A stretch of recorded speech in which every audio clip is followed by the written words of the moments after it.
Bien, pues antes de comenzar, un saludo para todos los que están en este auditorio y quienes nos están observando por redes. Quería solo manifestarles pues, el agrado que tengo de estar aquí con ustedes y de compartir este espacio con los que están presentes acá y en otros lugares desde sus equipos. Y compartir también el agradecimiento que tengo, no solo con esta invitación, sino con todos quienes a lo largo de muchos años me han ofrecido su capacidad de entendimiento y me han mejorado y mantenido la capacidad de asombro, sin lo cual es imposible continuar una tarea de investigación o de simplemente de trabajar por el medio ambiente y por la gente en ese medio ambiente.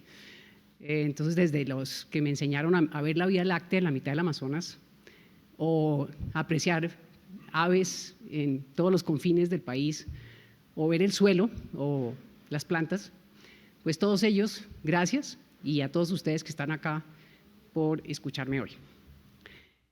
Bien, el tema que nos reúne es la relación entre la deforestación, la reforestación, que podríamos llamar restauración también, y la economía regional.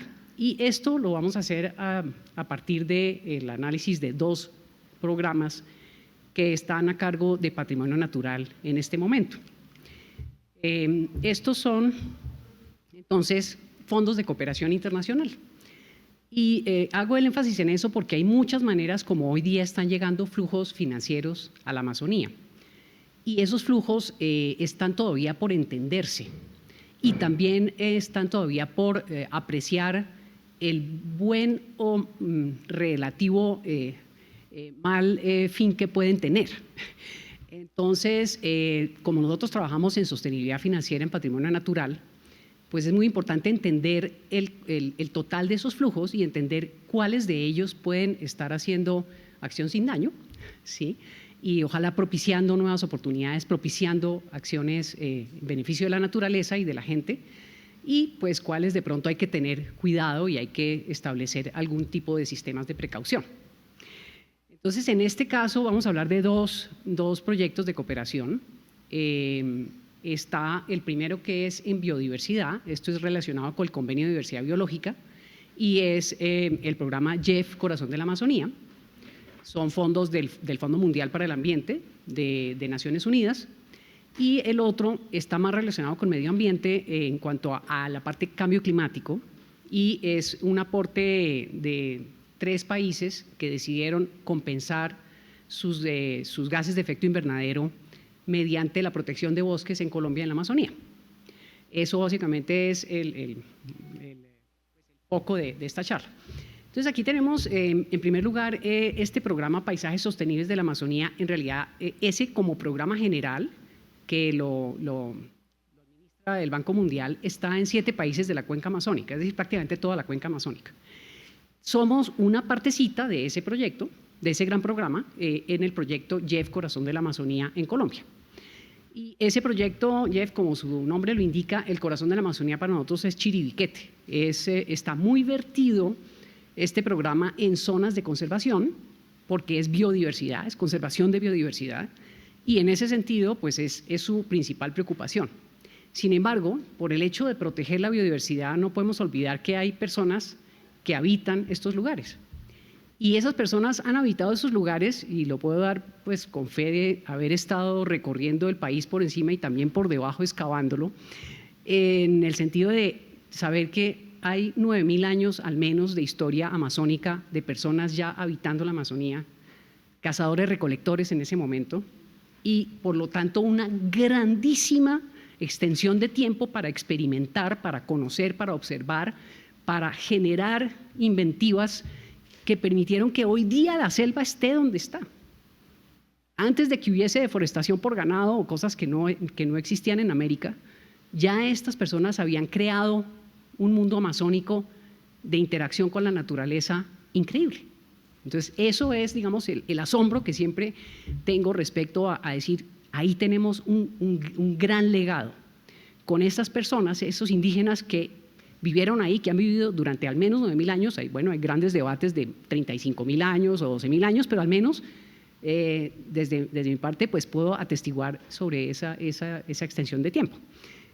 Entonces, en ese corazón de la Amazonía que es Chiribiquete, donde están los monumentos a esas personas que hacían unas ofrendas a la naturaleza en esas pinturas que hay en la zona rupestre de Chiribiquete. Entonces, en ese proyecto lo que tenemos es como un gran énfasis en conectar los Andes y la Amazonía. Muchas personas han puesto el énfasis en cómo esa conexión no se puede perder. Y aquí tenemos 9 corredores para hacerlo. Y el otro carácter importante de este proyecto es que este proyecto está muy vertido en crear la capacidad institucional y dejar instalada la capacidad institucional de las entidades que están a cargo del cuidado de la biodiversidad. Ellas son las corporaciones autónomas regionales, el Instituto Sinchi, que es el Instituto Amazónico, y pues incluso ya, ahí sería Parques Nacionales Naturales, que obviamente tiene a su cargo Chiribiquete más otra cantidad de parques en la zona, y el Ministerio de Ambiente y Desarrollo Sostenible como ente rector de la zona. Y el trabajo se hace pues con muchos tipos de comunidades indígenas y campesinas, donde en los sitios de acción del proyecto. Este proyecto tiene ya 3 fases y va para una cuarta que está comenzando ahorita, para otros 2 años, terminan 2026. Esta es la zona de acción, entonces ustedes ven ahí en el centro verde la serranía de Chiribiquete con todas sus zonas de resguardos indígenas que están en color anaranjado. Y allí pues podemos ver cómo en realidad tenemos unas grandes, amplias zonas de protección y también amplias zonas en donde están habitadas por comunidades indígenas que nos ayudan a cuidar ese entorno maravilloso. Voy a hacer énfasis en este caso, por lo que el énfasis aquí es la economía regional, voy a hacer énfasis en el componente 2, que tiene 2 elementos, un manejo y uso sostenible de los bosques y el agua, y se expresa tanto en restauración o reforestación, como en manejo de sistemas de producción, ¿sí? Y esos son aportes entonces de esa economía regional a comunidades campesinas e indígenas. Vamos a ver un poco de qué manera. Estas actividades, pues tenemos una meta del proyecto, tenemos 862.000 hectáreas, y yo les digo que eso es un poquito difícil de cubrir, pero lo hacemos es porque tenemos todos estos grandes aliados en comunidades, en resguardos, en comunidades campesinas, en instituciones que nos ayudan a alcanzar ese tipo de metas. Ellos son quienes son los ejecutores del proyecto. Nosotros coordinamos y somos el administrador de recursos, pero hacemos esa coordinación en el sentido de un espíritu de cooperación que en este proyecto, debo decirlo, es maravilloso. Un espíritu de cooperación que permite que todo sea posible. A junio 2023, como les digo, vamos a iniciar una cuarta fase y pues aquí tenemos más o menos un corte interesante. De esas 862.000 hectáreas, el avance a junio es de 25.000 y pico de hectáreas. Tenemos una gran tarea por delante, vamos a cumplirla de aquí al 2026, porque muchas de las áreas que estamos por incluir en esa meta están en este momento en procesos de declaratoria o porque tienen los planes de manejo en proceso de elaboración o de mejora o de actualización. Entonces, eso nos va a permitir decir, bueno, tenemos una efectividad del manejo en unas áreas importantes y esa efectividad del manejo se ve en los instrumentos y en las personas que cuidan estas áreas. Y la inversión que se ha hecho en esta actividad desde 2016 hasta junio de 23, o sea, corte de este año, es más o menos de 15.191 millones de pesos, que nos da pues una idea más o menos de esa, lo que llaman en México la derrama económica, más o menos cuánta dinero se ha aportado, como esto se ejecuta con las personas de la zona y con las corporaciones y entidades de la zona, pues eso viene a reflejarse pues en comunidades indígenas y campesinas también y en las personas que ayudan a llevar esto a cabo, por ejemplo, extensionistas rurales, técnicos que ayudan al monitoreo, personas que van a hacer formación de otras personas, entonces también las universidades, todo esto también está allí metido. Y quería pues resaltar entonces algunos de esos tipos de actividades, porque no es, digamos, cualquier actividad la que hacemos, tenemos como estos 4 grandes tipos de actividad. Lo primero es esa producción agrícola sostenible. Está más que todo en cabeza de campesinos y más que todo en zonas donde ya fueron deforestadas hace 60, 80 años, más que todo piedemonte de la Amazonía, mucho en Caquetá, parte en Putumayo, pero que básicamente son comunidades que hoy día están establecidas en zonas más o menos deforestadas, pero que tienen algunas parches de bosque que se pueden cuidar. y zonas en borde de bosque también. Hay muchas comunidades campesinas asentadas en zonas de borde de bosque ya hacia Chiribiquete, todo el arco, lo que llaman el arco de deforestación, para nosotros también es un arco de restauración y de reforestación, porque esas personas que están allá asentadas se han venido congregando durante los últimos 6 años alrededor de acuerdos de conservación. Entonces ahorita vamos a ver cómo funciona esa parte, ¿sí? Son esos que menciona allí, que son acuerdos de conservación, restauración y no deforestación. Son acuerdos que se hacen y se monitorean. Esto lo hace de forma muy importante el Instituto Sinchi. El otro tema es de restauración de bosques y enriquecimientos forestales. En ocasiones, esas mismas comunidades campesinas tienen parches de bosque en sus predios y ellos están dispuestos, bajo esos acuerdos, a cuidar ese bosque e incluso a enriquecerlo, meterle otras especies que no están allí, especies maderables valiosas, especies útiles para las mismas personas, frutales, u otras especies que simplemente cuiden el ecosistema, cuiden el agua y de esa manera pues enriquezca en todo caso ese ecosistema que está allí con cierto nivel de transformación, pero que puede aportar a la conservación. El otro aspecto importante que se da aquí, sobre todo en la estrella fluvial del Inírida, y en esto hemos seguido los pasos de ONGs como la WWF, que ha trabajado durante muchos años en esta zona, y aquí el Instituto Sinchi se dio a la tarea de establecer sistemas de monitoreo con comunidades indígenas. Ellos son quienes hacen los monitoreos de pesca, los monitoreos de fauna, incluso los monitoreos de fauna de subsistencia, la fauna que ellos hacen cacería y pues utilizan para su subsistencia. Entonces, con esas comunidades indígenas se está haciendo esa tarea y ha sido interesantísimo no solo el proceso de formación con ellos, sino también cómo a la vez hay una interacción en donde el formador recibe aprendizaje a partir de estos indígenas que conocen muy bien su medio y que de pronto le están contando cosas al biólogo que ese biólogo no tenía idea. ¿Sí? Entonces, bueno, eso es interesante por también esa interacción. Y en cuarto lugar, tengo aquí los núcleos de desarrollo forestal y biodiversidad. Tal vez ustedes han oído hablar que hoy día el gobierno está empeñado en sacar adelante esos núcleos de desarrollo forestal.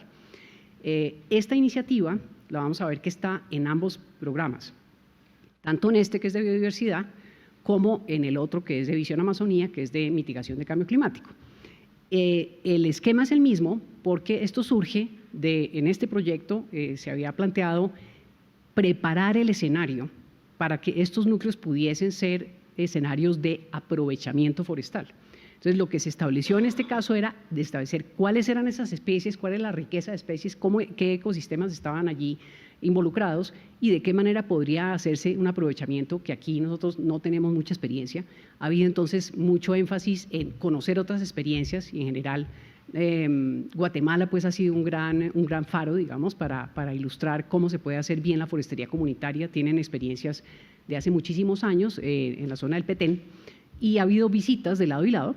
Ellos han venido, de aquí ha habido delegaciones, bastantes delegaciones que han ido a conocer la experiencia y pues ahí lo que uno ve es que se requiere bastante tiempo y bastantes ganas pues de persistir en una manera que para nosotros es novedosa. Nosotros no somos de pronto tan fuertes en aprovechamientos forestales, ha sido no tanto, pues digamos, un desarrollo no tan importante en Colombia, pero pues es un momento de ponerle todo el énfasis a hacer esto. Voy a solamente mencionarlo hasta allí porque bueno, es algo que está por venir. Bueno, entonces, en términos de producción agrícola sostenible, pues, ¿cómo es eso?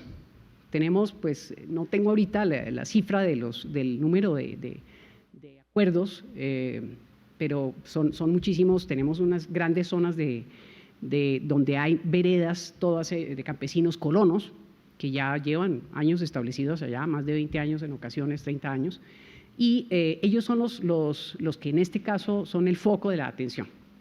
Estos campesinos han estado entonces participando mediante un trabajo de confianza, de creación de confianza con el Instituto Sinchi y de creación de un valor compartido. Para el instituto le interesa que se conserve el medio ambiente, para estas personas les interesa poder producir y poder vivir del medio ambiente y poder vivir de una explotación sostenible en este momento. Entonces es allí donde se hacen planificaciones prediales. Ustedes ven allí todos alrededor de un mapa mirando dónde estamos. Ah, esto es el río tal y este viene por acá. Ah, este le cae acá. uy, sí, aquí tenemos una cosa muy deforestada, vamos a tener que hacer un enriquecimiento acá. Entonces, como que ya hay una conciencia más amplia y se ponen a disposición todas estas herramientas de sistemas de información geográfico para que esto sea conocido, y pues siempre hay una gran discusión cuando hay ese tipo de herramientas allí y la gente quiere ver dónde está su finca y cómo está esa y cómo está pegada con el río y cómo no está pegada. Bueno, es increíble las conversaciones que se generan allí, y conversaciones sobre todo en pro de qué más podemos hacer.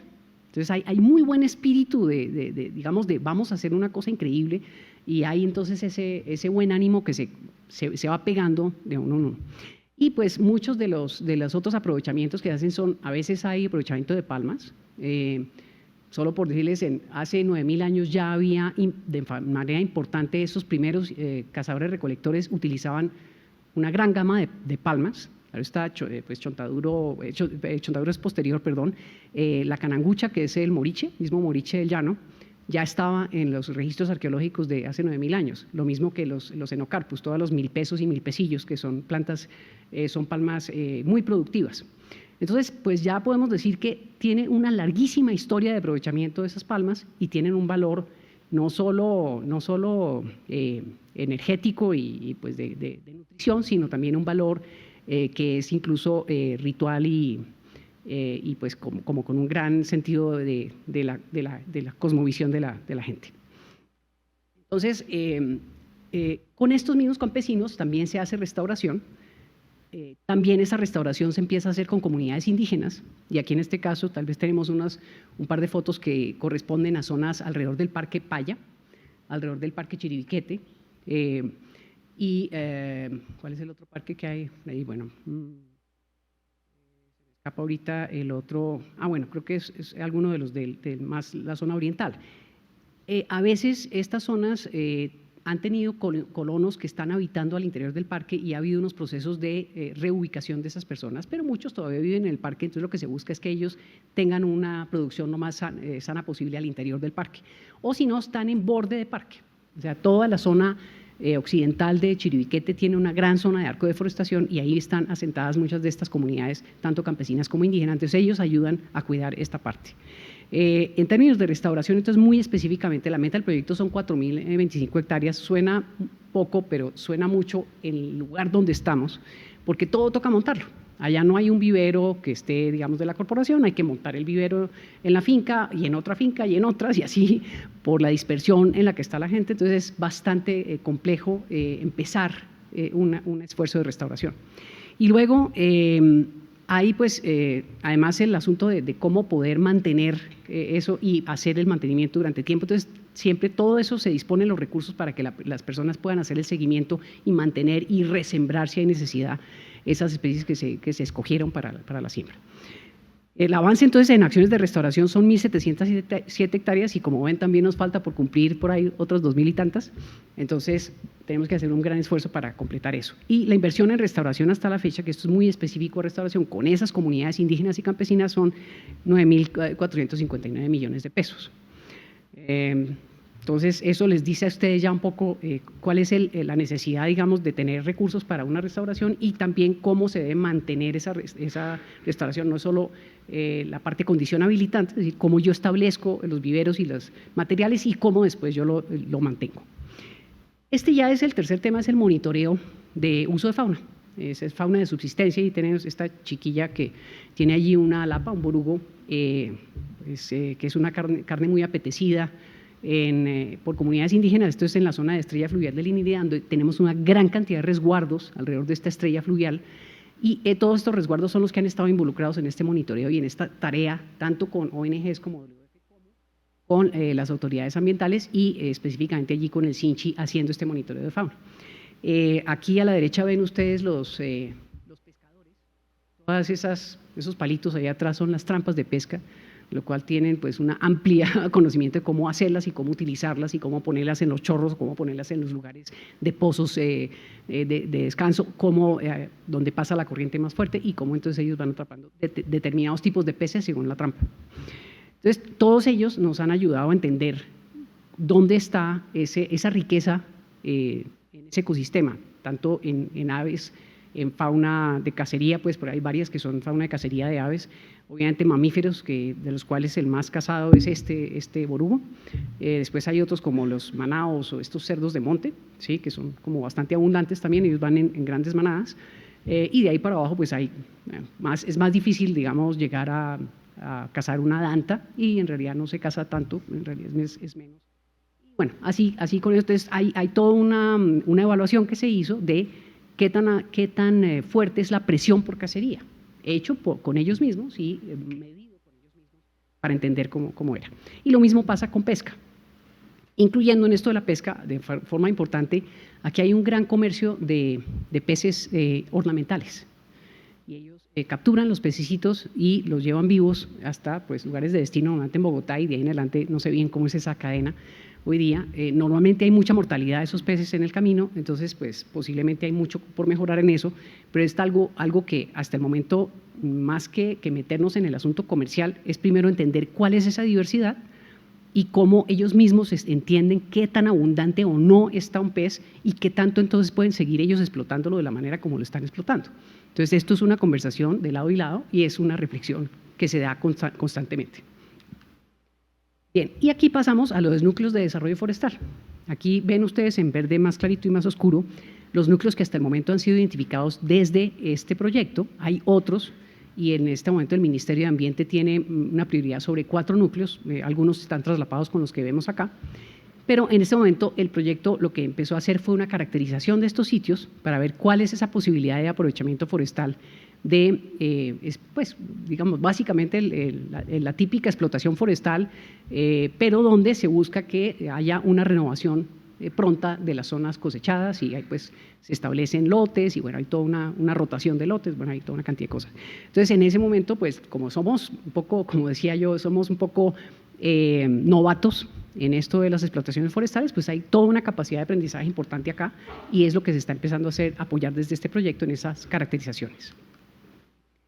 Se plantea una ruta de trabajo, entonces ya vemos que hay un análisis integral de ese contexto, ¿sí? También hay unos acuerdos sociales, quién va a estar haciendo la explotación, de qué manera la van a hacer, cómo es que funciona eso. Se hacen los inventarios forestales, qué es lo que se va a explotar, de qué manera se va a explotar. Y también la viabilidad de la cadena de valor, puede que haya cosas muy valiosas, pero sí lo vamos a poder sacar en el mejor estado posible y se va a poder aprovechar de la mejor manera posible, o se va a quedar la mitad allá tirada dañándose, pues. Entonces, ese tipo de preguntas se están resolviendo todo el tiempo. También se estructuran los planes de manejo, cada zona de aprovechamiento tiene su plan de manejo y tiene que entonces respetarse y llevarse. Entonces, fíjense que todo esto llamamos nosotros condiciones habilitantes, porque son cosas que uno tal vez no ve el primer día, que dice, ya están empezando a aprovechar forestal. Y bueno, y la parte preparatoria pues es toda esta, ¿sí? Luego también esa implementación de esos planes de manejo y otros estudios técnicos que tengan que hacerse, y pues ya también valor agregado, qué tanto yo puedo sacar la madera, de qué manera, con qué cortes, hay posibilidad de sacar cortes muy finos o más bloques, de qué manera puedo yo hacer un aprovechamiento lo mejor posible, y eso que dice PFNM es productos forestales no maderables del bosque. Entonces también hay un aprovechamiento al lado de cosas que no se van a estar, pues no se va a estar tumbando el árbol, sino se va a estar aprovechando en pie. Entonces aquí en términos de este proyecto de JEF Corazón de la Amazonía, siendo parte, como les digo, de ese gran programa de paisajes amazónicos sostenibles, pues tenemos varias lecciones aprendidas, sobre todo esta primera que está arriba, que es cómo hay una convergencia de ese conocimiento científico, técnico y ancestral. Esto para mí es lo más valioso de todo, porque ha habido diálogos, ha habido construcción conjunta de conocimiento y ha habido entonces interacción y enriquecimiento de todas las partes. La restauración como un pilar del trabajo que tiene que hacerse y hacerse bien. La restauración es de las cosas más difíciles de hacer en el sentido de la tiempo que requiere para ser verdaderamente productiva, digamos, establecida. Pues yo establezco la cosa en el proyecto durante 3, 4, 5, 6 años, lo puedo mirar, y después de ahí en adelante queda a la suerte de lo que la gente cuide lo que se estableció. Entonces, en ese sentido, pues es una apuesta de largo plazo. Y en términos de aprovechamiento, como les dije, tanto en la parte forestal como en otras, entonces también hemos estado enriqueciendo con frutos amazónicos o frutales más conocidos para que la gente tenga una manera de subsistencia. y cómo hay entonces la posibilidad de tener un modelo económico basado en las economías de la zona, basado en los productos de la zona, pero basados en un aprovechamiento siempre sostenible de la zona, que es más fácil decir que hacer, pero estamos empeñados en que esto vaya a buen término. Entonces, esto de definir y difundir un nuevo modelo de desarrollo siempre es un reto, porque no se entiende, digamos, desde afuera, como que la economía, pues me tienes que dar plata. Bueno, ¿y qué pasa si da buen vivir? ¿Qué pasa si la gente vive bien allí porque yo le enriquecí su huerto frutal? Porque yo le ayudé a tener mejores huertos alimenticios para las mujeres. Es decir, hay muchas maneras en donde la economía no es solo dinero, contante y sonante allí. Y fuera de eso, qué gozo poder decir, yo tomo agua de la quebrada o del río que pasa junto a mi casa y no está contaminada. Pues eso vale oro, vale mucho más que el dinero que yo pueda darles a las personas. Entonces, ese tipo de cosas hay que tenerlas en cuenta. Y lo otro es siempre propiciar esa sinergia entre las entidades que están a cargo del territorio. Son personas de la zona, son gente comprometida con su región y son gente que además están en el entorno institucional y a cargo de los bienes que todos los colombianos podemos disfrutar en adelante y que el mundo entero en este momento disfruta. En términos de la captura de gases de efecto invernadero y mantenimiento y mitigación del cambio climático, la Amazonía, pues todos sabemos que es un gran aporte. ¿Y qué pasa si no estuviesen estas personas ayudándonos a cuidar? Al contrario, estaríamos en un problema gigante, teniendo que poner un guardia en cada árbol, eso no tiene sentido. Esas personas que están allá comprometidas y que hemos logrado que le pongan todo su corazón a la cosa es lo que hace la diferencia. Y lo otro son siempre procesos participativos. Aquí nunca nosotros estamos diciendo llegamos con una idea y esto es así, hay que hacerlo así, 1, 2, 3. No. Se construye con la gente, cómo se va a hacer allá en la zona, con qué condiciones funcionan las cosas en la zona, con qué personas, qué tanto hay que entrenar a alguien, qué tanto ellos nos van a entrenar a nosotros, a los técnicos. Y cómo entonces ellos que viven en el territorio pueden darnos muchas ilustraciones de cómo hacerlo mejor.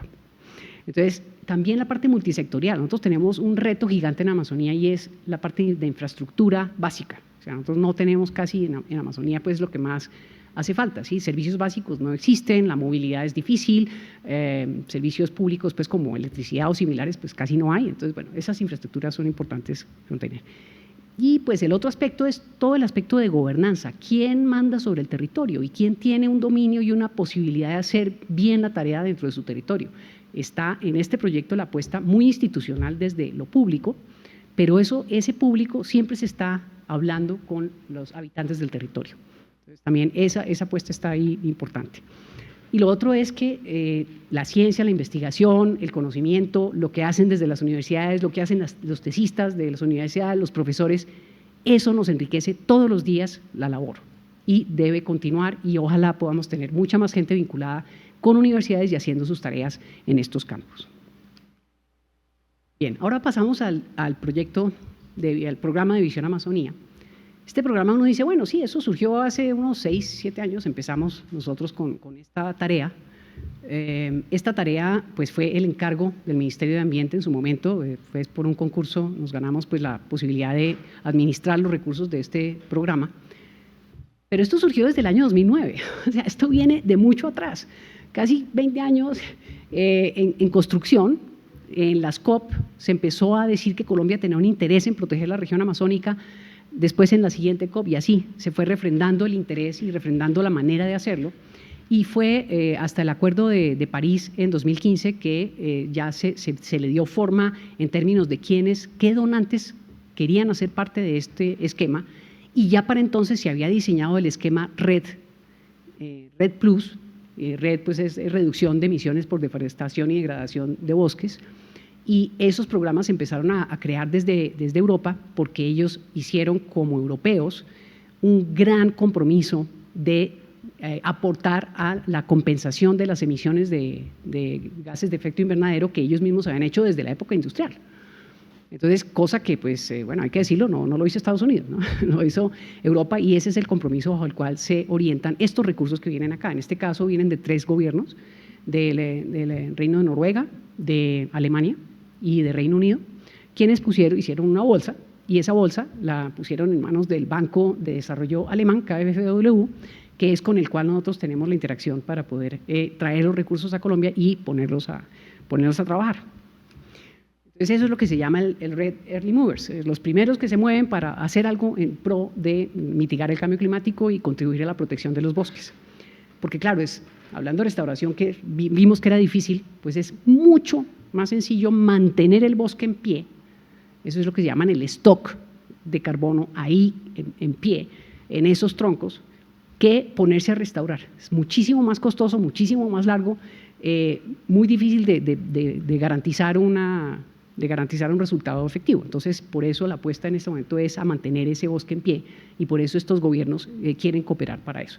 Esto, claro está, no es gratuitamente, digamos, nosotros nos dan un dinero y es pago por resultados. Si ustedes cumplen, nosotros les pagamos. Si no cumplen, pues les retiramos el dinero. Y sí pasó en un año 2017-2018 en que hubo una gran deforestación en la Amazonía, pues ellos dijeron, pues no podemos darles $20 millones. Recorte. Y efectivamente se recortó. Entonces, como para que sepamos que sí hay una transacción allí, hay un compromiso muy importante, pero al mismo tiempo pues hay también una confianza de que hay seriedad de lado y lado, ¿sí? de que vamos a cumplir y si no estamos cumpliendo pues tenemos pues una consecuencia. Bien. Entonces aquí pues tenemos los pilares que aportan, los pilares de Visión Amazonía está definido por pilares. Entonces tenemos pues 3 pilares que aportan. Uno que es gobernanza forestal, que ya hablé, es básicamente lo mismo que ya dije del proyecto anterior, sino que ahorita pues el ministerio está mucho más en la guía de esos núcleos que están relacionados con Visión Amazonía y donde Visión Amazonía pone el dinero. Pero básicamente es lo mismo, entonces no voy a detenerme en eso, me voy a detener en desarrollo agroambiental y gobernanza ambiental con pueblos indígenas, que son otros 2 pilares de trabajo de Visión Amazonía. Entonces, aquí pues para dar un poquito de contexto, desarrollo agroambiental es muy similar a lo que ya les estaba comentando de comunidades campesinas haciendo producción sostenible, muy parecido. Aquí de pronto tiene unos elementicos adicionales, entonces aquí les estoy trayendo una muestra, creo que son casi la totalidad, no estoy muy lejos de la totalidad, ahorita hemos estado cerrando esta fase que inició hace ya 6 años, casi 7. Entonces, en ese cierre, ahorita en junio, estamos todavía pues acabando de finiquitar las liquidaciones de los convenios y contratos, pero básicamente son más o menos estas 51 iniciativas agroambientales que se financiaron durante esos 6 años más o menos para esa producción sostenible, ¿sí? Y básicamente allí hay pues como una gama, un portafolio de opciones, ¿sí? Cómo llegar a la producción campesina sostenible tiene que haber una planificación predial donde se diga qué zona del predio es para qué cosa y cómo puede mejorarse cierta zona del predio que de pronto no esté en buenas condiciones y cómo de verdad que sea sostenible. Y los acuerdos cero deforestación que se firman, similar a lo que ya les comenté que hace el Instituto Sincha. Aquí también se firman acuerdos cero deforestación. Yo hasta algún tiempo llevaba yo el conteo de acuerdos cero deforestación en varias zonas del país. Me ha tocado dejar un poquito al lado, pero hay que continuar ese trabajo porque es muy importante. Esto de los acuerdos cero deforestación o acuerdos de conservación se está usando en todo el país. Es una herramienta voluntaria, lo cual es muy importante, pero al mismo tiempo no tiene la manera de hacerse cumplir legalmente. Luego, tiene sus pros y sus contras, me entenderán. Entonces, claro, se nutre de la confianza que hay con las instituciones que lo promueven y que lo monitorean, pero tiene pues también una cortapisa, pues que puede ser el hecho de que no se cumpla el acuerdo y que se vayan, digamos, del acuerdo, que también ha sucedido. Bien, y lo otro es la extensión agropecuaria, que en este país es muy deficiente. No es solo en Amazonía que es deficiente, es en todo el país que es deficiente. Estamos todavía en moras de montar el Sistema Nacional de Innovación Agropecuaria con los sistemas territoriales de innovación y sus EPSEAs, que son los planes para la extensión agropecuaria por grupos entrenados para hacerla.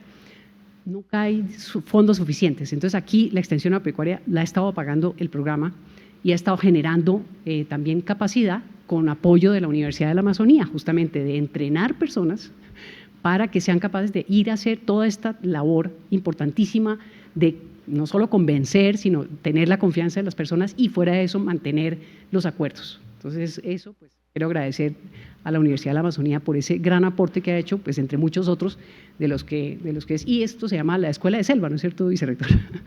Bien, entonces, pues es importante poder continuar con eso y ojalá pues tengamos muchas más personas que nos ayuden en la Amazonía a que esta producción sostenible de verdad sea sostenible y no sea solamente un saludo a la bandera. Bien, el otro elemento que se pagó fue el acceso a finanzas. En esto se trabajó con las entidades financieras, especialmente Banco Agrario y Finagro, para poder dar créditos con un incentivo verde. Entonces, una parte del proyecto, el proyecto aportaba una parte del crédito, es decir, como una especie de incentivo realmente, y lo otro sí era un crédito, o sea, el Banco Agrario y a través de Finagro pues canalizaba ese crédito como cualquier crédito que tiene que repagarse. Pero el incentivo era suficientemente importante para que muchas personas hubiesen accedido a estos créditos verdes y pues fueron exitosos en términos de colocar los créditos y estar vigentes los créditos con la banca.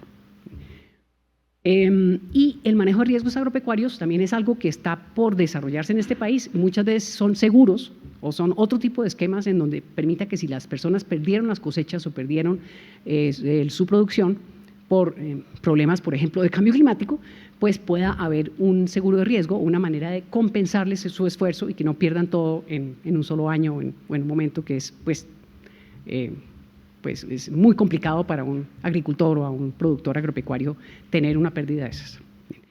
El otro aspecto que se enfatizó mucho fueron los sistemas agroforestales con cacao, con caucho y con plata. Pues, distintas mezclas de esto, a veces se le metieron también maderables útiles en mezclas agroforestales, de tal modo que la gente tenga un mejor vivir con un sistema que a la vez es bosque. Entonces, fíjense que estamos haciendo la doble tarea, no solo mitigando cambio climático porque esos bosques, digamos, plantados, cultivos, están absorbiendo gases de efecto invernadero, sino porque también tienen un beneficio para las comunidades que son los productores. Entonces, allí pues, se establecieron varios de esos sistemas en distintas modalidades.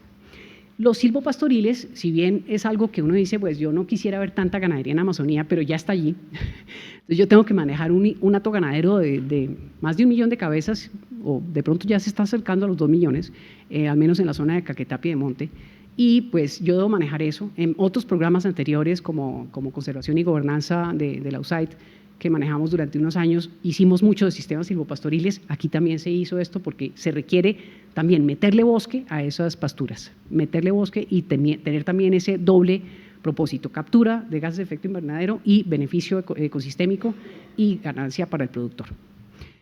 El otro aspecto fue toda la parte de transformación de productos, porque muchas veces, bueno, el producto muy bien, pero si yo tengo un caucho, yo tengo que beneficiarlo, yo tengo que hacer unas láminas de caucho de cierta manera, tiene que tener unas especificaciones técnicas. Entonces, todo esto se trabajó también para que hubiese un mejor producto final.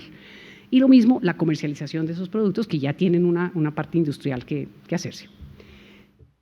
Nunca se pierde de vista la seguridad alimentaria y nutricional, y esto fue mucho el énfasis que muchos le pusieron, seguramente a instancias tal vez de las mujeres de casa que dijeron, bueno, aquí también yo quiero tener un buen alimento para mi familia. Entonces allí también se hizo énfasis también en huertos productivos, en comida, básicamente buena calidad para la gente. Y lo que decía antes, también productos no maderables del bosque. Muchos de esos productos no maderables que hoy día en toda Amazonía están presentes, muchos de ellos tienen que ver con palmas, como lo decía, y otros productos interesantes del bosque. La inversión más o menos del orden de 70.000 millones durante estos más o menos 5 o 6 años. Hay distintos, pues los contratos o convenios son de distinto tiempo, entonces pues más o menos ese es el tiempo total, pero a veces son… y el otro es el pilar de gobernanza ambiental con pueblos indígenas. Yo enfatizo aquí que ese diseño de ese pilar, porque era tan, desde el principio, tanto Alemania como Reino Unido como Noruega enfatizaron la necesidad de construir muy bien ese pilar de gobernanza ambiental con pueblos indígenas, para tener unas presalvaguardas prácticamente, o sea, realmente aplicar las salvaguardas desde el primer momento. Entonces, la cooperación técnica alemana, de manos de la GIZ, hizo una construcción participativa con 17 talleres en la región amazónica, más otros 6 en Bogotá, trayendo a toda la gente y con apoyo de la Organización de Pueblos Indígenas de la Amazonía Colombiana, OPIAC, para tener el sentido de lo que debería ser el pilar indígena y cómo podría aportarle a las comunidades indígenas de la Amazonía. Entonces ahí se definieron líneas prioritarias de trabajo, se dieron criterios claros para la elegibilidad de los proyectos y se estructuró la gobernanza. Hay una mesa amazónica indígena que ha estado haciendo el seguimiento de toda la iniciativa de Visión Amazonía. Y hay unos temas clave, en ese momento se definieron: manejo del territorio, temas súper gruesos, clave, fortalecimiento de estructuras del gobierno propio, ¿sí?, y apoyo a iniciativas productivas de cualquier índole. Entonces vamos a ver un poquito el detalle de eso. Tengo dos diapositivas que detallan un poquito más si ven que tengo dos, aquí son dos. En la anterior si ven que la parte más de sistemas de producción sostenible era una sola diapositiva y con menos ítems. Esto es la riqueza de lo indígena. Este es el gran conocimiento indígena allí vertido en muchas distintas opciones y miradas sobre el territorio. No solamente es lo productivo, es también cómo yo gobierno mi territorio bien. Entonces vamos a pasar rápidamente por esto. Mucho fortalecimiento de gobierno propio, como lo mencioné antes, ¿sí? Fortalecer las instituciones indígenas, fortalecer un fortalecimiento integral, es decir, que no se descuide nada del buen vivir de las comunidades indígenas amazónicas, ¿sí? Y esas organizaciones que ya están hasta en tercer nivel.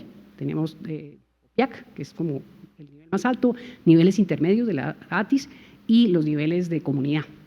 Y ya en este momento está dándose un gran paso hacia la parte de territorialización de los municipios, donde ya todas estas zonas indígenas van a estar convirtiéndose en municipios. Entonces hay todo un paso hacia eso, que parte de la digamos, riqueza en cuanto a gobierno propio ha sido un cimiento importante para que esos nuevos desarrollos municipales sean exitosos. Yo estoy aquí englobando muchas iniciativas en estos distintos ítems, entonces puede haber 2, 3, 4 que tienen que ver con el segundo, el tercero, el cuarto, en fin, hay una combinación de cosas ahí, no es que sea solamente estas y que fueron 10 o 20, no, son muchas, están englobadas en todos estos temas que pongo ya acá. Mejorar el bienestar de comunidades mediante autonomía, soberanía alimentaria, lo que decía de la buena alimentación, pues con cosas que son patrimonio de ellos y construcción de ellos durante muchos años. Fortalecer y formar en gobernanza ambiental y en política a las autoridades indígenas, incluso unos que ya eran enfocados específicamente en que hubiese mujeres metidas en la política. Entonces, que hay una construcción muy interesante. Y la recuperación de semillas como patrimonio femenino, porque todas saben que ellas son las que guardan la diversidad de la chacra. El otro fue toda la parte de planes integrales de vida, planes de manejo, planes de ordenamiento ambiental de los territorios indígenas, todo ello basado en conocimiento ancestral y cosmogónico, ponen ellos, es decir, es una cosmovisión, es una mirada sobre el mundo, ¿sí?, que es propia de ellos. También fortalecer ese conocimiento y manejo del territorio con la lengua original, la lengua materna. En algunos casos se ha venido perdiendo la lengua, entonces algunos de ellos decían, oiga, fortalézcanos para que todos aquí en la comunidad hablen nuestro idioma. Entonces se hizo énfasis en eso. ¿Qué tiene que ver eso con el cuidado del mundo? Todo. La lengua es donde se nutren los conceptos sobre el manejo del mundo. ¿Qué más importante que mantener la lengua y los conceptos que están detrás para ese buen manejo? El conocimiento, la medicina tradicional también, ¿sí?, algunos énfasis en medicina tradicional. Fomento de economías propias. ¿Por qué tenemos que siempre estar diciendo, bueno, es que si no hay dinero para hacer las cosas, entonces no puede funcionar nada? No, al contrario. Hay una economía que siempre ha funcionado sin dinero. Claro, desde ya pues la conquista de la colonia y muchos atropellos que hubo, sobre todo la cauchería, pues un gran holocausto básicamente que hubo en la Amazonía, pues había el dinero como principal medio y como principal daño, pero entonces bueno, esas economías propias tienen otra dinámica y otra lógica también, ¿no? Y mucho con el concepto de reciprocidad, ¿sí? Mi vecino, mi amigo, mi pariente, etc. Entonces, hay toda una cuestión comunitaria allí. Fomento de tradición ancestral con intercambios de conocimiento, porque muchas veces sí, se está perdiendo conocimiento, hay de pronto jóvenes que han dejado sus comunidades y están ahora en las ciudades, pero qué bueno que pueda haber intercambios de conocimiento, no importa dónde estén, y que pueda seguir estando viva esa tradición indígena. Y el fortalecimiento cultural, cualquier tipo de fortalecimiento cultural, unos pedían una cosa, otros otra, pero en general eran cuestiones de cómo su cultura pervive. Y qué importancia en eso es justamente porque ellos tienen el secreto de cómo la selva amazónica pues, ha pervivido durante siglos porque ellos han estado allí. También, conservación de ecosistemas asociados a especies útiles. Bueno, yo me doy cuenta que ahí en ese pozo de cierta zona del lago de no sé dónde, o de la estrella fluvial, hay unas especies increíbles. Bueno, voy a cuidar todo ese ecosistema, no es solo la especie. Voy a mirar dónde está, cuáles son los flujos, cómo está interactuando una cosa con otra, cómo la nutria de pronto se está comiendo el pescado que yo pesco y entonces qué tanto yo le dejo a la nutria para que la nutria coma también, no solo yo. Bueno, ese tipo de relaciones ecológicas importantísimas. También restauración, conservación y protección de los territorios. Muchos de ellos dicen hay ecosistemas degradados en nuestros territorios y debemos restaurarlos. Entonces están en esa tarea. Sistemas agroforestales con palmas, bueno, no es sorpresa.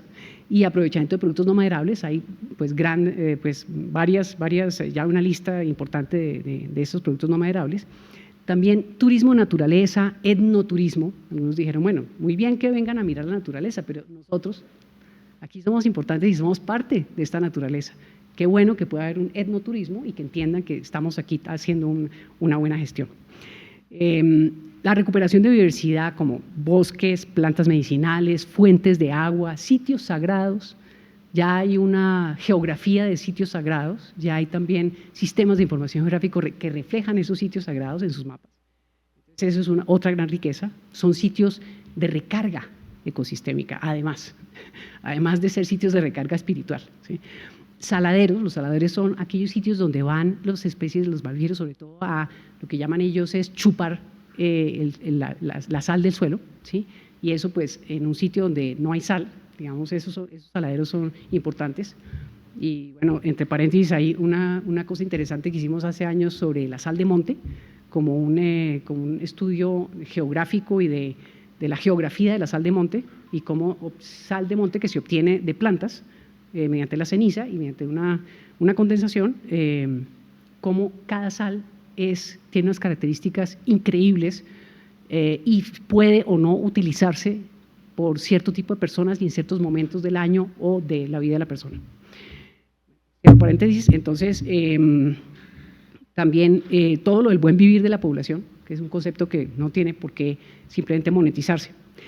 Ahora, sí, claro, personas que están allá y dicen, bueno, pero yo tengo ya mis hijos estudiando en Florencia, tengo unos que se fueron a Bogotá, transporte y movilización de productos y de pasajeros, sí se necesita, necesitamos podernos mover, claro que yo puedo echar remo, pero si son 300 kilómetros eso es un poquito difícil, ¿sí? Entonces, bueno, cuantificar también el contenido almacenado de carbono. Hubo una comunidad que dijo, no, yo necesito cuantificar aquí cuánto es eso, porque pues, ya con eso yo puedo establecer algún tipo de transacción con las personas que trabajan en mercados de carbón, que eso ha sido otro gran tema, que pues no vamos a hablar ahí, pero fíjense que se trasluce incluso desde lo indígena.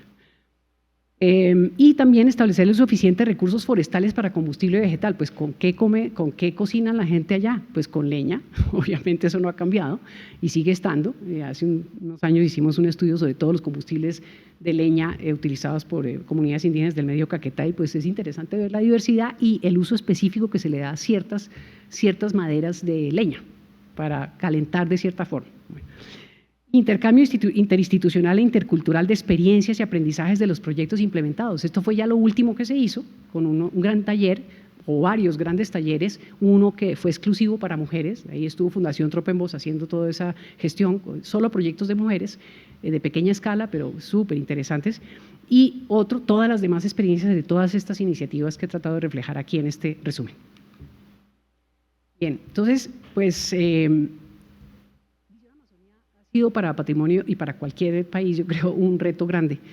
Y aquí, pues, la coordinadora que nos ayuda ahí en patrimonio a hacer esto, pues puso estas reflexiones sobre todos estos, cómo hay que adaptarse a la ejecución según esas condiciones regionales. Entonces, pues primero, sí, bueno que tengamos experiencia trabajando en Amazonía durante 18 años, sí, desde el primer momento estuvimos con proyectos en Amazonía y hemos seguido. También cómo hay que aprender y ajustar cada vez según los requerimientos de los alemanes, del Banco KfW, que como se imaginarán pues son un poquito estrictos, de las regulaciones que rigen sobre el uso de ese tipo de recursos y cómo también podemos aprender de ese esquema multidonante, cómo el hecho de que ellos se hubiesen agregado y hubieran canalizado el dinero por un solo canal como el Banco Alemán, pues fue benéfico y pues tenemos una sola interlocución. porque si estuviésemos de pronto hablando con cada uno por aparte sería mucho más difícil. Sin embargo, ellos están en todas las misiones de evaluación y bueno, qué bien que la cosa está haciendo bien, están todos bien contentos. Ahora, el diseño programático, o sea, una mirada de largo plazo, una mirada que no se detiene con sino que se busca sumar a futuro muchos más programas como este. También procedimientos revisados, adaptados cada vez para facilitar, por ejemplo, a comunidades indígenas una mejor gestión de sus proyectos o a comunidades campesinas, ver opciones de cómo llevar el dinero. No les cuento la aventura de poder llevar el dinero a la mitad de la selva amazónica, eso es de locos. Bueno, inventarse cosas digitales, inventarse otras maneras de hacer las cosas, bueno, ha sido todo un aprendizaje. También el equipo que se ha ocupado de hacer toda esta administración de recursos y de poder dar información de monitoreo al equipo que está en el Ministerio de Ambiente haciendo la parte técnica, pues ese equipo del patrimonio todo el tiempo está interactuando con esa parte técnica para decir, bueno, vamos bien, no se ha ejecutado tal cosa, mire, atención con este proyecto o estos 6 proyectos que están atrasados, en fin, todo ese tipo de cosas, para que y nos ha tocado pues mover los equipos de manera que se pueda responder. Y conceptos técnicos y justificación. Ante el KF, pues uno no le puede llegar con una cosa inventada ayer, ¿no? Toca uno justificar atentamente por qué estamos proponiendo esta diferencia en la regulación, Bueno, algunos se pueden lograr, otros no, pero bueno, ahí vamos. Y mucha creatividad para encontrar alternativas ante todos los retos que se presentan todos los días, que bueno, eso creo que en Colombia somos buenísimos para esa parte y ojalá sigamos así. Bien, desafíos y oportunidades siempre los hay, ¿cierto? Territorio extenso, carencia estatal, ausencia de servicios básicos, infraestructura para la población, dificultades de acceso, debilidades de comunicación. Sí, hay veces que veo un palito en la mitad de la nada y ese es el palito donde el celular coge, ¿cierto? Necesidades de fortalecimiento de las entidades, todas estas que fortalecimos en el programa de Jeff Corazón de la Amazonía que están ocupándose del cuidado del medio ambiente, pero también otras entidades y otros grupos de trabajo allá. También que al inicio se planteó una forma muy general como de cómo se iba a hacer la parte indígena. Ya se llegó al, bueno, ¿cómo empezamos? Pero ¿es con proyectos? No, pues no habíamos entendido eso. Bueno, no, es que estamos creándolo, empecemos a mirar si el proyecto sirve. Entonces se creó toda una gestión para ayudar a hacer los proyectos y todo y se logró entonces canalizar de esa manera las cosas de manera efectiva. Pero sí, el pilar indígena ha demandado una gran cantidad de tiempo de este equipo en patrimonio que se ocupa de que las cosas funcionen y se lleven a buen término. Bueno, pues hay que ponerse la camiseta y la 10. Muchas gracias por su atención. Esperamos.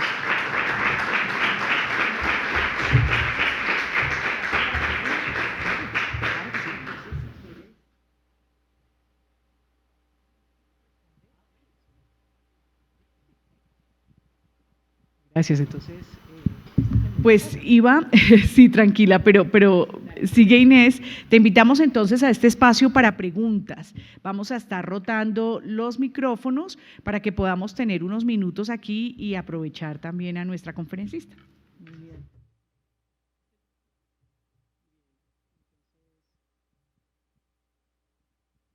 Bueno, buenos días, muchísimas gracias por tu ponencia, la verdad fue demasiado inspiradora y me surgen algunas preguntas. Ayer uno de los conferencistas nos explicaba que uno de los problemas con los bonos de carbono es que muchas veces los recursos no llegan a las comunidades más marginalizadas y además estas comunidades tienen que sacrificar mucha de su autonomía y bueno, todos los problemas alrededor de ello.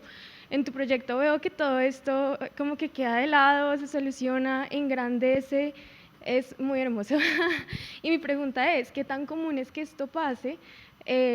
Pues en comparación o en contraste con estas problemáticas que estamos enfrentando a la hora de hacer conservación y de ser bajo, ¿cómo se puede incentivar para que esto suceda más seguido y pues mitigar todo esto que estamos viendo? Muchas gracias. Excelente pregunta y reflexión, muchas gracias por hacerla y por traer también otras cosas que están muy presentes ahora en nuestra mente porque hay una gran exposición en mercados del carbono mal manejados. Entonces, si bien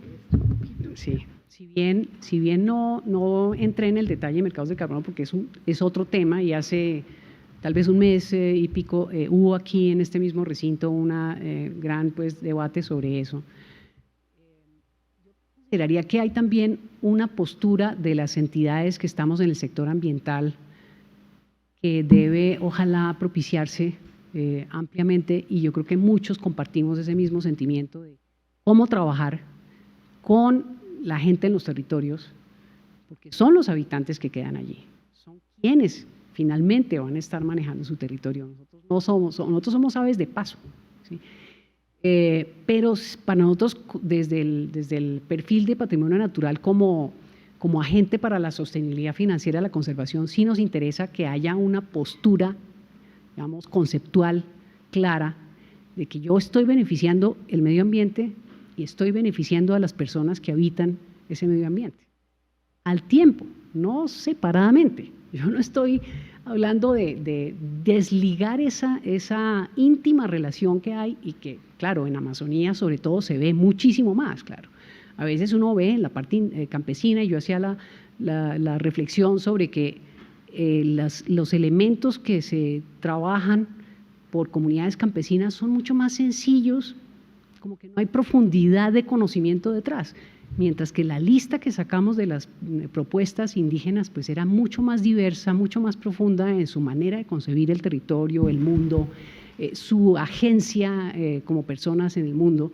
Entonces yo creo que también ahí las instituciones, las entidades, nosotros pues somos una entidad privada por constitución, somos una fundación sin ánimo de lucro, pero tenemos, claro, un trabajo muy fuerte con lo público. Y fíjense que el trabajo que se está haciendo con Jeff Corazón de la Amazonía es un trabajo completamente vertido hacia las instituciones públicas que tienen a su cargo el cuidado del medio ambiente. Lo interesante de y me acuerdo de las primeras reuniones que tuvimos en su momento, era Doris Ochoa, la coordinadora al principio. Doris, una gran pensadora y trabajadora sobre Amazonas, y ella concibió todo este proyecto, lo llevó adelante, pues bueno, esto con el Banco Mundial, con el Ministerio, en fin, todo lo que hay que hacer para montar un proyecto de estos, y siempre pues su manera clara de ver que era participativo, que era amplio, inclusivo, pues fue toda la diferencia para que hoy día ese proyecto tenga un espíritu de cooperación muy importante, y donde de verdad se siente el buen ánimo, no más entrando al recinto, no más cualquier reunión de trabajo es una maravilla, es una delicia. Y pues, entonces, pues eso yo creo que hace bastante diferencia, y queremos que eso esté en muchos sitios más. Entonces, cuando uno va a algún territorio, la verdad lo primero es entrar con respeto al territorio. Siempre, no importa cuál territorio, porque nosotros no somos de ahí, llegamos a conocer, debemos estar atentos y escuchar y ver, y estar absorbiendo qué está pasando allá y poder eventualmente contribuir de la mejor manera a solucionar problemas de medio ambiente, de uso de recursos, de la mejor expresión de esas personas en su territorio, ¿cierto? Entonces yo creo que pues es parte de la intención. Todos los proyectos que hemos tenido hasta el momento en Amazonía y en otros lugares del país han tenido un poco ese sello, digamos, de, oiga, cuidado, con respeto, es una cultura de cuidado también del medio ambiente y de la gente.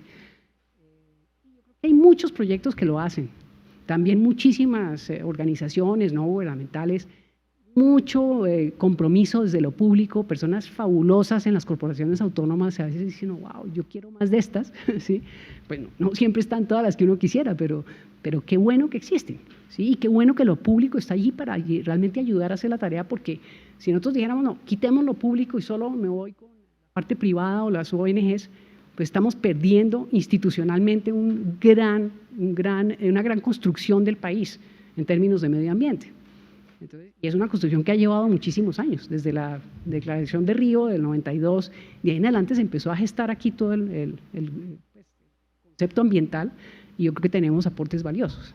Entonces, pues, muchas gracias por ser parte de esto seguramente y por seguir, ojalá, un buen camino. Siempre hay, y yo agradecía al principio a todos aquellos que me han dado su luz, pues… Hola, qué buena presentación. En estos proyectos que alcancé a ver, hay un énfasis muy fuerte en el carbono, es porque allá se está moviendo el dinero, pero ahora hay un cambio y una redirección en algunos sectores hacia la bioeconomía. Entonces me pregunto, ¿cómo se puede insertar o cuál es el papel, digamos, de los recursos genéticos en una situación como esta, donde existe un conocimiento ancestral tan fuerte?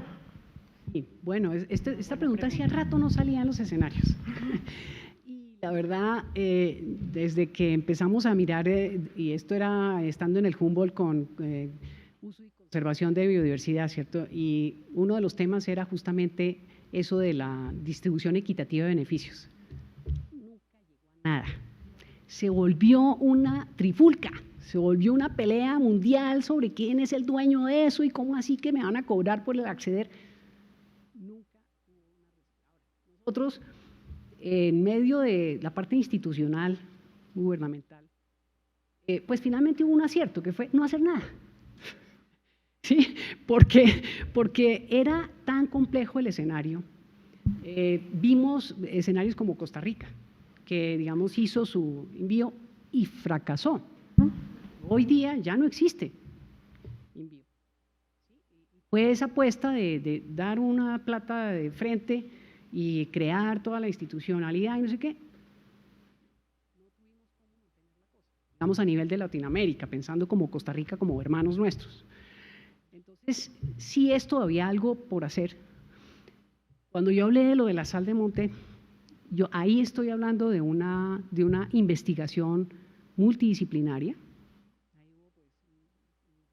Un químico, estaba el conocedor ancestral, Oscar Román, que increíble, ese se sabía los nombres científicos y los nombres en lengua y en español, me han hecho cualquier planta, es una cosa, y Juan Álvaro Echeverry, un antropólogo que pues también otro increíble conocedor, y se hizo un equipo de trabajo para decir, oiga, ¿qué es esto?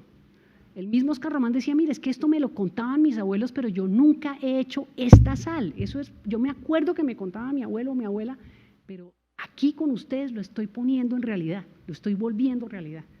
Estoy experimentando al lado con ustedes. Bueno, y el químico sacando sus análisis de qué era lo maravilloso, increíble que había en esa sal. Yo creo que se pueden hacer muchas cosas, pero yo creo que hay que quitar del escenario la cosa de la distribución equitativa de beneficios, porque es que no ha servido para nada.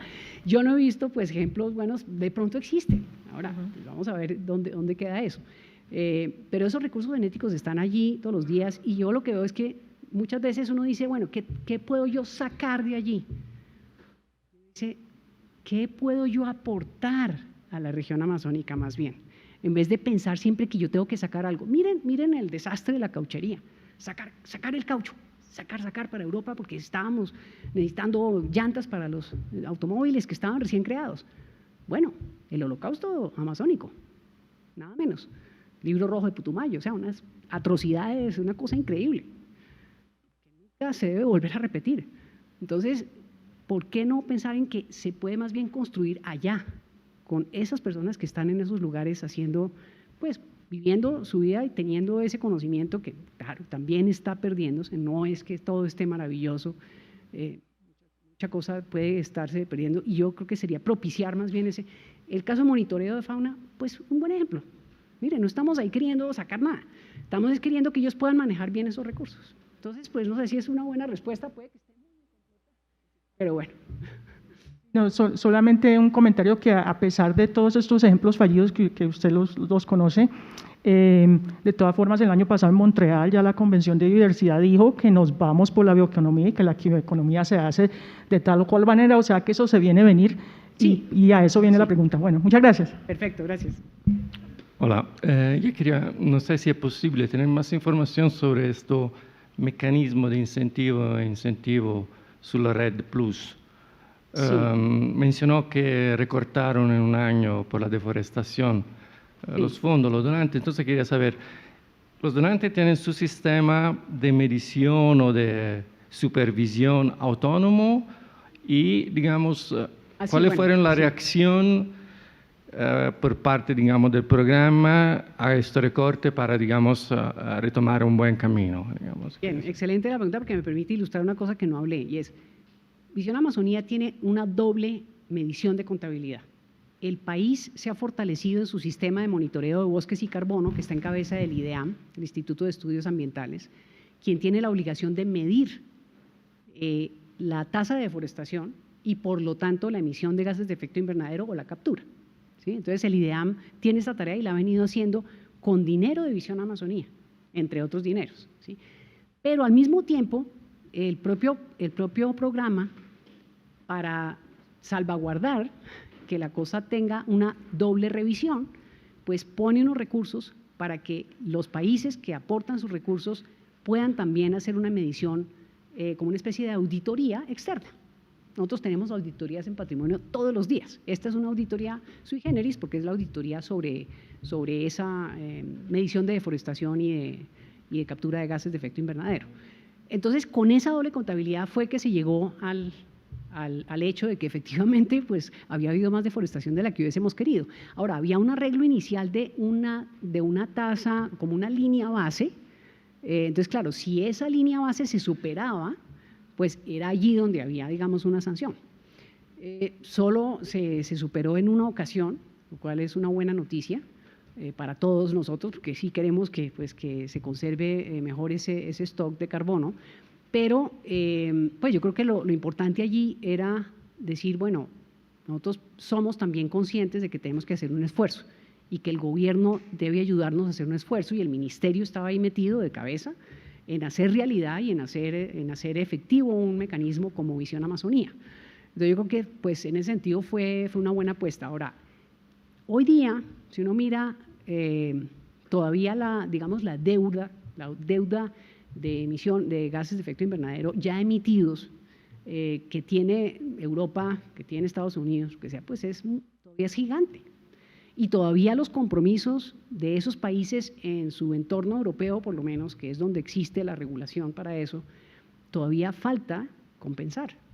Entonces es muy posible que este tipo de iniciativas pues tengan proyecciones en tiempo más largas y ojalá pues de pronto de alguna manera pues que puedan llegar a cosas que hasta el momento no se ha llegado con este tipo de programas. Fíjense que yo señalé aspectos estructurales que no se ha logrado llegar y ahora pues sobre todo ahorita estamos en una pequeña iniciativa mirando cómo el asunto de cambio climático no es solo mitigación, que es lo que le interesa al europeo, sino también adaptación, que es lo que nos interesa a nosotros. Y ya estamos mirando cómo hay problemas de adaptación a cambio climático en comunidades indígenas de la Amazonía, en ciertas zonas donde ya hay un poco más de deforestación, la gente está sufriendo por temperaturas demasiado altas, porque el agua se bajó. Ahora mismo había la noticia sobre las bajas del río Amazonas con pues, problemas muy graves para la gente que depende de la pesca para su subsistencia. Entonces, bueno, sí hay posiblemente una renovación de estas intenciones. Noruega pues ha sido claro en eso, Alemania y Reino Unido pues, no está muy pues, enfatizando bastante este tipo de esquemas jurisdiccionales, no los esquemas voluntarios, porque claro, ellos como gobierno de país, pues ellos operan entre países, entre gobiernos. Eso es un esquema jurisdiccional red, que fue creado, pues como les digo, desde que hubo pues, las primeras cumbres de la COP y esto en 2009, ya se empezó a hablar de esos esquemas y ellos diseñaron en Europa ese tipo de esquema red. Pero claro, esto tiene todo un desarrollo y depende de la parte del mundo donde se aplique, pues puede tener un carácter un poquito diferente, pero básicamente es el mismo esquema y ellos siguen obligados en Europa a compensar sus... Bueno, pues…